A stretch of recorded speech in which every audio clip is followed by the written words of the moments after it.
Vamos lá. Vai! Agora para mostrar um pouquinho melhor, dá para explicar, né?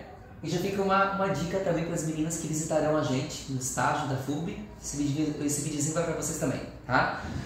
6 e 7 ano a gente vai ter que ir na Roma de uma vez. Já éramos para ter terminado, mas como eu havia até comentado com os alunos aqui, estávamos conversando sobre saúde, eu tive que me ausentar por conta de saúde, mas agora a gente vai terminar Roma, tá? Lembrando, Roma então tem 3 períodos da história: monarquia, república e império, tá? Por que a gente chama tanto Roma como Grécia de civilizações clássicas? Por quê? Porque clássico na história é aquilo que nasce, surge um determinado povo, vence o tempo e a gente perpetua usando aquilo que criaram. Por exemplo, o que os romanos criaram que a gente usa? República, que é coisa pública, que é uma forma de gestão com mais dinamização, com mais democracia, né? República, a gente usa, né? Nós somos uma república. Então, o que mais a gente copia, professor, que é legado de Roma? O direito, gente. Direito a advogar, muito. Mas o que tem a ver, professor, eu advogar com Roma? Quando os plebeus começam a brigar com os patrícios, que é a classe nobre, os plebeus são aqueles que são livres em Roma, mas que não têm terra. Então a briga era por questão de terra. Os patrícios são quem em Roma tem terra e mandam em tudo.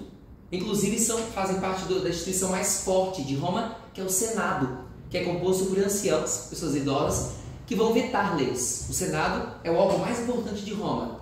E os plebeus constantemente vão começar a brigar. Mas a gente também quer direito. Os plebeus seríamos nós, né? O povo que luta, que trabalha, né? Que não tem tanta grana assim. Mas quem faz a coisa girar? O mercado acontecer somos nós. A gente sabe o que é isso, né? E aí os plebeus começam a ter algumas concessões, que a gente chama de direitos, né? Alguns direitos adquiridos através de greve, manifestação. E os patrícios começam a ceder. Por quê?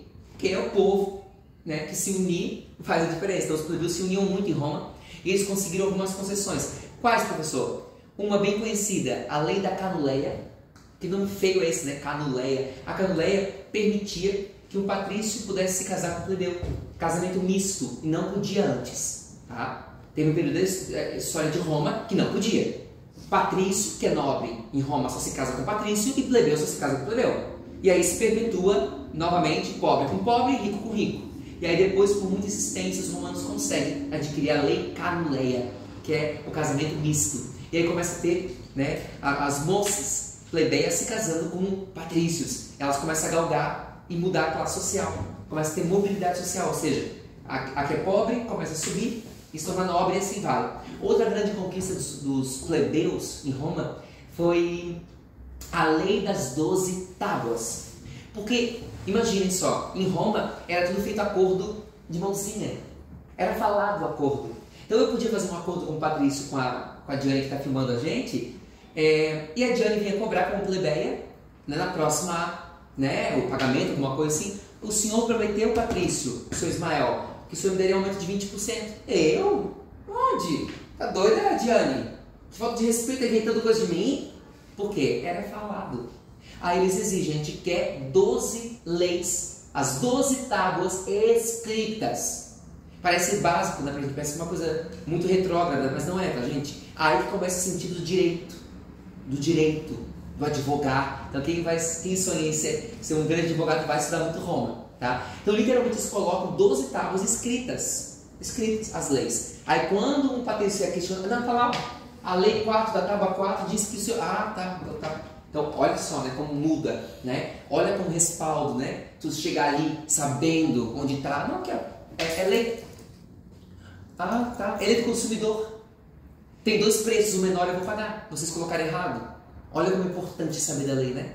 Aí se é tudo falado, gente, é tua palavra do rico quanto do pobre.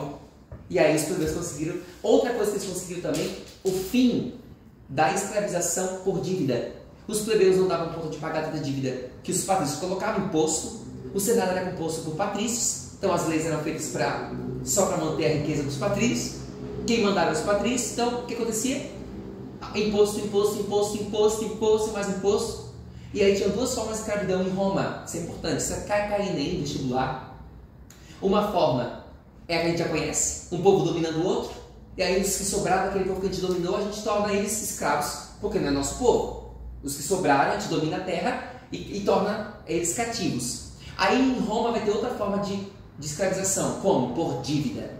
E quem vai se lascar? Os plebeus, que são livres, mas não têm terras. Aí eu começo a cobrar imposto por isso, imposto por aquilo, imposto por isso, e o plebeu se vê esgotado de pagar, não tem como pagar, e aí ele se torna escravo por alguns meses para os patrícios, e aí depois quando ele paga, ele liberta de novo. Só que eles conseguem obter, ainda bem nessa concessão de deu, chega. Aí temos um problema, a gente vai terminar o vídeo, né? Um probleminha bem sério. Quando acontece de acabar a escravidão por dívida, e os plebeus começam, que bom, somos livres, né? Se a gente tiver dívida, a gente vai pagar de outra forma agora, não precisa mais ser escravo, que bom, mais uma coisa que a gente conquistou. Aí Roma se vê caindo, por quê? Porque eles ganham muito dinheiro com a escravidão. Então agora eles não ganham mais dinheiro do plebeu trabalhando para eles. Então, obviamente, se a única forma de conseguir escravos é conquistar terras, o que eles vão fazer? Vão conquistar terra, travar mais batalha. E aí eles começam a criar, só presta atenção nisso que daí a gente fecha, triunviratos. O que são triunviratos? São homens escolhidos, tá, pelo governo romano, tá, para conseguir conquistar terras e organizar essas terras. O primeiro triunvirato vai ser composto por Júlio César, vocês já ouviram falar certo? Júlio César, Crasso e Pompeu. Tá? Vai dar treta, Crasso vai morrer, Pompeu ali vai se dar mal também, e quem vai se dar bem é Júlio César. Só que Júlio César também vai ser apunhalado e morto pelo Senado, porque ele vai querer fazer